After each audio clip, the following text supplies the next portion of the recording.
Hi, I'm Bob Schrupp, physical therapist. Brad Heineck, physical And therapist. together we are the most famous physical therapists on the internet. In our opinion, of course, We should Bob. try to see how fast we can say that sometime. Blah. All right, today we're going to talk about bone-on-bone arthritis and 3 things you can try for it, to help manage it. Sure. So you're not going to make it go away. And probably the two most common joints that have it are probably the hip, Yep.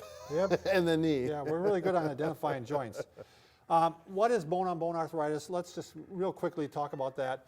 On the end of the joint here, or on the end of the bone, you actually have a really smooth surface, and this is a cartilage actually, Right. hyaline cartilage, really thin layer, but it's very hard and it's very slippery.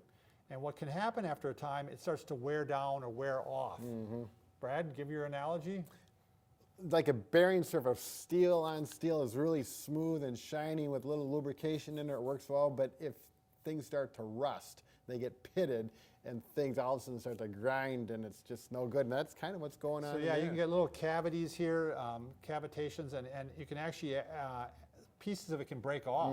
So it's, little deficits there, I guess you could call Right, them. So, that's no good. all right, bone on bone, you can tell, it's making noise, a lot of times crepitus, it hurts. So these are the 3 things you want to try. Okay. Okay, number 1, maybe you want to back up a little bit, Lonnie. Brad, you want to throw me the cane there?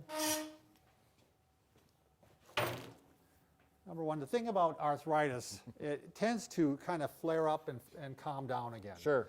So especially when you're having a flare-up, you want to go ahead and make sure you're using a gait aid. And by a gait aid, I mean a walker or a cane or something to take some of the weight off the knee.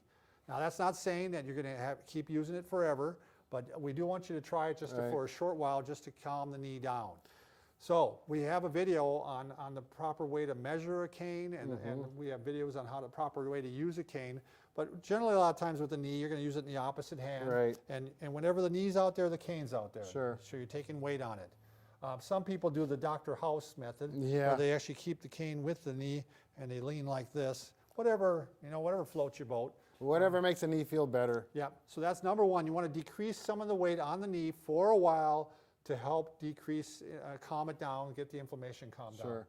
Number 2, the second thing you're going to want to do, you want to get some movement in that knee. Yep.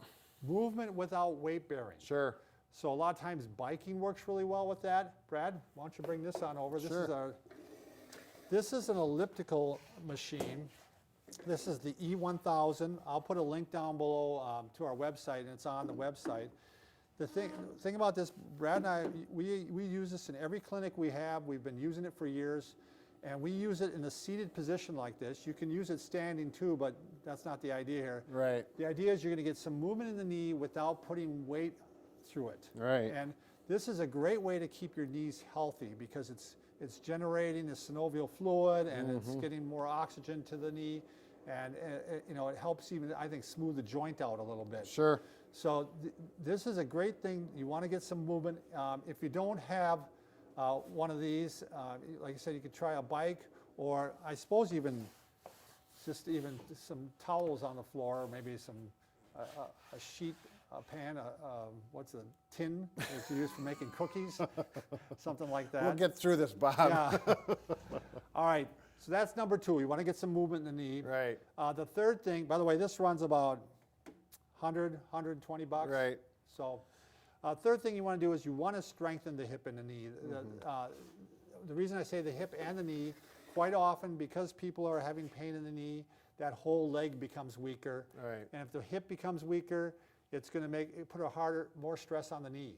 Right. Because what happens at the hip changes the mechanics at the knee. Right. So they're both going to be weak. So we want to do some exercises to help strengthen.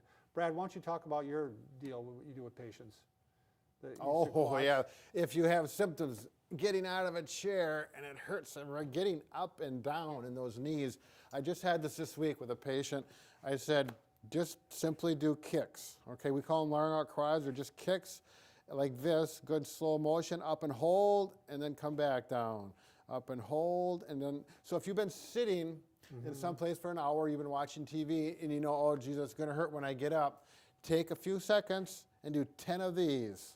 So you're getting some movement and you're getting some strengthening. Right, and you're gonna do it on each leg, and I bet you anything, when you get up, it's not gonna get rid of it, but it's gonna help a little bit. Okay. Okay? All right, some strengthening exercises you can do.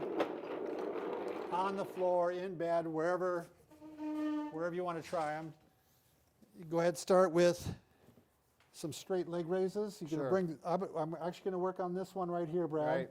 I want to make sure my mic's okay. This leg you can put up like this, and you're going to go ahead and bring the leg up like this. Straight 1, leg. 2, 3, 4, 5, 6, 7, 8, 9, 10. 1, 2, 3, 4, 5, 6, 7, 8, 9, 10. Toe straight up. It really does help to have this leg up like this. Yeah, it's easier on the back. It's easier on the position. These are not that easy to do. You're going Right. to find out that it's going to be hard work. The second thing you can do then is just roll over onto your side, and now you can start going up like that. So again, the leg is straight out to the side. This leg is bent, so he's got some stability on the bottom. And how high you can go, as high as you feel you can, because you may not be able to go. Is that how high you can go, Bob? Well, I can go higher. There we go. But you don't need to go that high, but Right. you're going to go up. This is working hold, right now. and down. And we're working that hip all the way down on the side of the knee. And then you go ahead and talk, Brad, in case my mic goes away. Okay. Now, straight leg again back here, laying down, if you're on your elbows or whatever you're comfortable with here, so you can breathe and your shoulders aren't uncomfortable. And the same thing, up and hold, straight knee here. A lot of people here will do this, and that's not what we're looking for. We're looking for a straight leg raise. Again, and you can do that on both legs, even if the other one's not hurting. It's nice to even things out, I think. Exactly. And you can do about 10 repetitions typically on each of them. Right, and if get to the point, you can actually use some weights too and do some quads. In this position, you can do some strap-on weights. And Right, stuff, the Velcro ones as long as there's no pain. that go around the ankle, not the dumbbells. So, all right, very good. Give those 3 things a try if you have the bone on bone, and hopefully we can get some relief for you. You better believe it. Thanks.